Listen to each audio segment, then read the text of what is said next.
नमस्कार, मैं हेमंत तोसावड़ आपको बताना चाहूंगा किष्किंधा मैं बताना चाहूंगा कि किस तरीके से नासिक और त्र्यंबकेश्वर में बहुत ही भयंकर तरीके से डिबेट चल रही है। लोगों के अंदर शास्त्रार्थ चल रहा है। एक तरफ स्वामी गोविंदानंद जी है जो दंडी सन्यासी है, और दूसरी तरफ मैं बताना चाहूंगा वहां के जो विद्वान है, पंडित पुजारी वगैरह जो है, वो लोग जो है डिबेट इस विषय पर चल रही है कि हनुमान जन्मभूमि कौन सी है। देखिए, डिबेट बहुत तगड़ी है और इस पर जो है शास्त्रार्थ चल रहा है, और दोनों पक्षों में जो है आज शास्त्रार्थ हुआ है, और यहाँ तक नौबत आ गई है कि हाथापाई की नौबत आ गई है। और उन्होंने त्र्यंबकेश्वर के जो पुजारी है, जो राम मंदिर के जो पुजारी है, उन्होंने कितने गंदे तरीके से हाथापाई की। उन्होंने जो मीडिया के सामने आईडी उठाकर श्री गोविंदानंद जी को मारने की कोशिश की।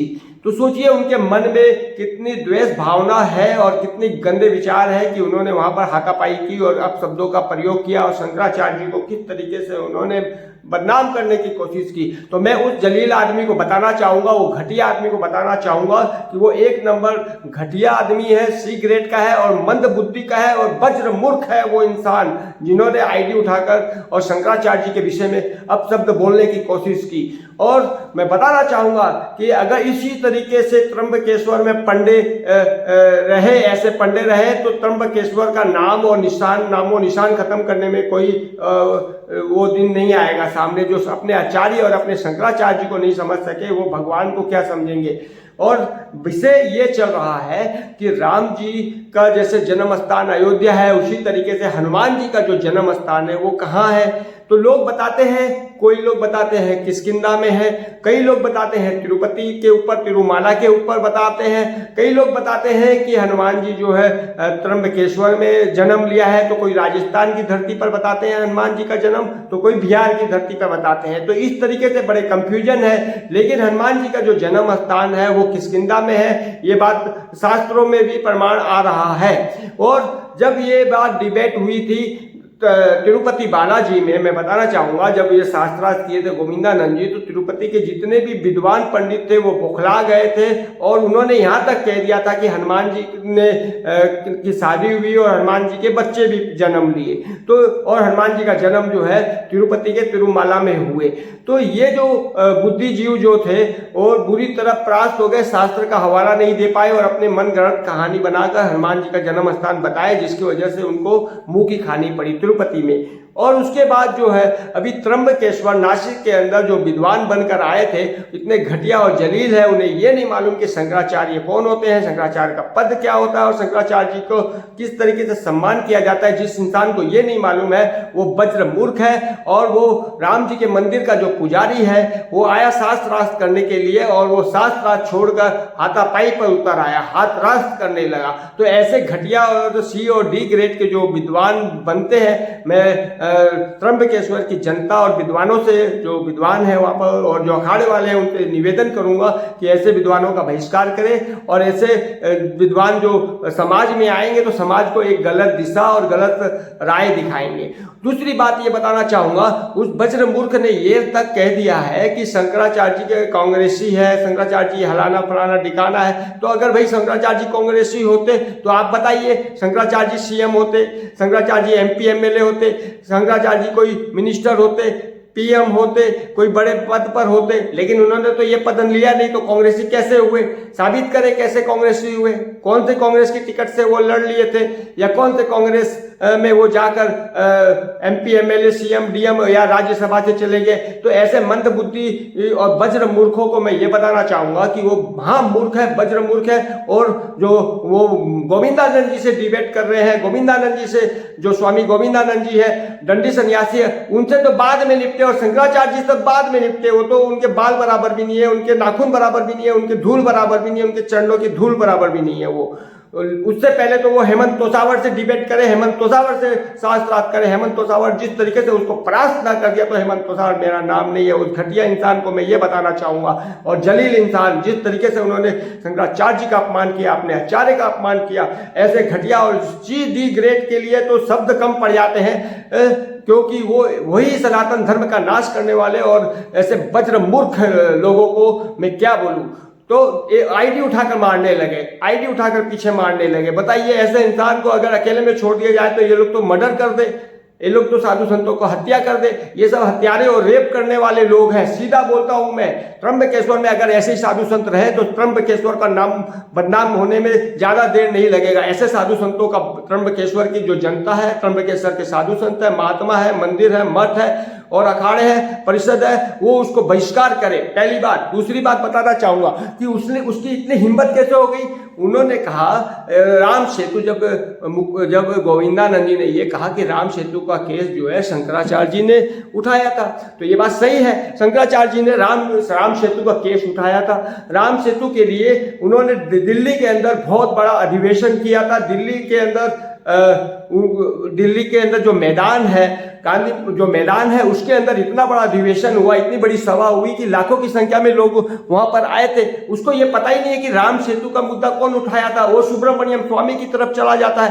राम सेतु बचाने में शंकराचार्य जी का बहुत बड़ा हाथ है। उन्होंने बालू, जो तमिलनाडु के अंदर जो राम सेतु है, वहां का जो मिनिस्टर बालू था, उसकी धज्जियां उड़ा दी थी। उन्होंने, शंकराचार्य जी ने बोला कि वो गलत काम कर रहा है। वहां पर जो टापू राम सेतु है, जहां पर राम जी ने सेतु बनाया था, मतलब भारत से श्रीलंका जाने के लिए, आक्रमण करने के लिए, उस सेतु को तोड़कर वहां पर वो लोग जो है बड़े बड़े जहाजों को लेकर आते और वहां पर टापू बनने वाला था, ताकि वहां पर सामानों का आदान प्रदान हो और एक बहुत बड़ा टापू बने और वहां पर बहुत बड़ा ये हो जाए।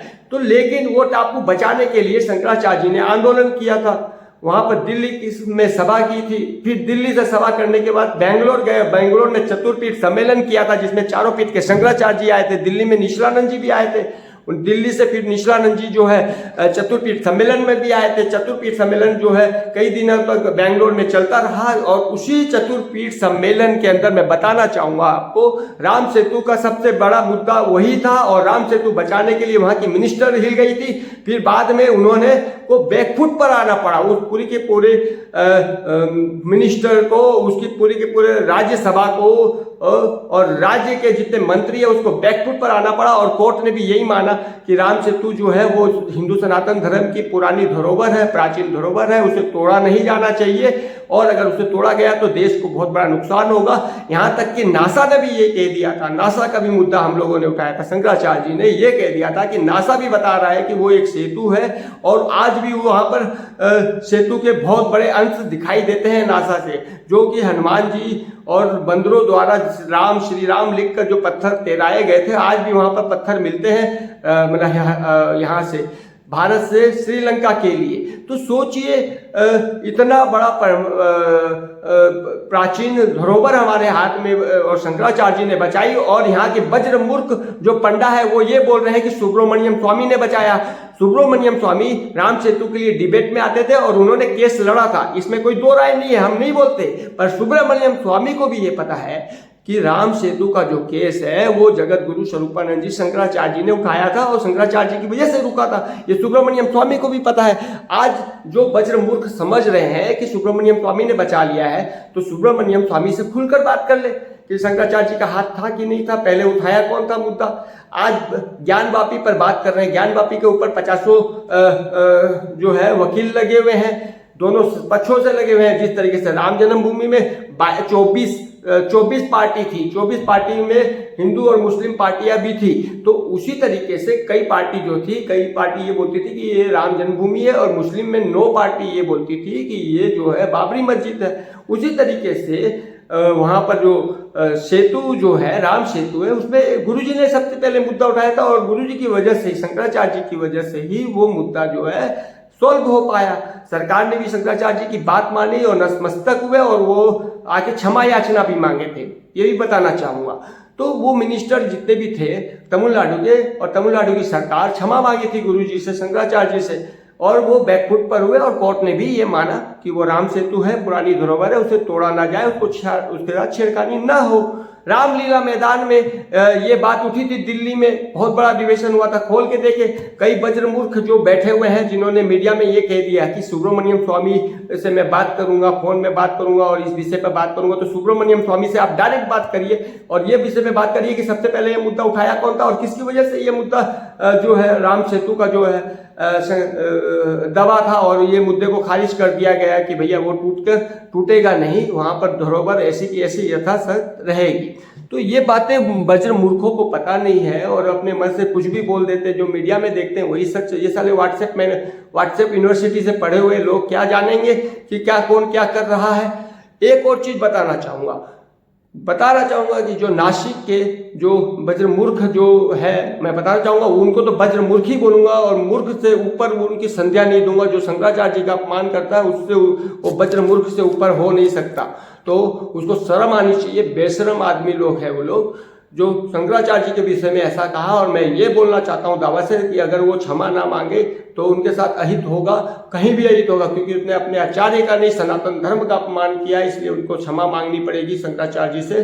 जो शब्दों का उन्होंने ऑन कैमरा मीडिया के सामने अब शब्दों का प्रयोग किया है, इससे साफ साफ जाहिर होता है कि वहाँ पर जाहिल लोगों की कमी नहीं है, वज्र मूर्खों की कमी नहीं है। ऐसे पाखंडी और देशद्रोही और समाज को तोड़ने और अपने धर्म को नष्ट करने वालों की कमी नहीं है। ऐसे मूर्खों का बहिष्कार होना चाहिए, ऐसे मूर्खों को सजा देनी चाहिए और ऐसे मूर्खों को जो राम मंदिर में बैठकर पुजारी बना रखे हैं, ऐसे मूर्खों को लात मार के बाहर निकालना चाहिए। मैं इसी के साथ हेमंत तोसावर, हेमंत टीवी चैनल से, और मैं चाहूंगा कि आप इसको लाइक करें, शेयर करें और ज्यादा से ज्यादा बोले और अपने कॉमेंट बॉक्स में कॉमेंट करें। धन्यवाद।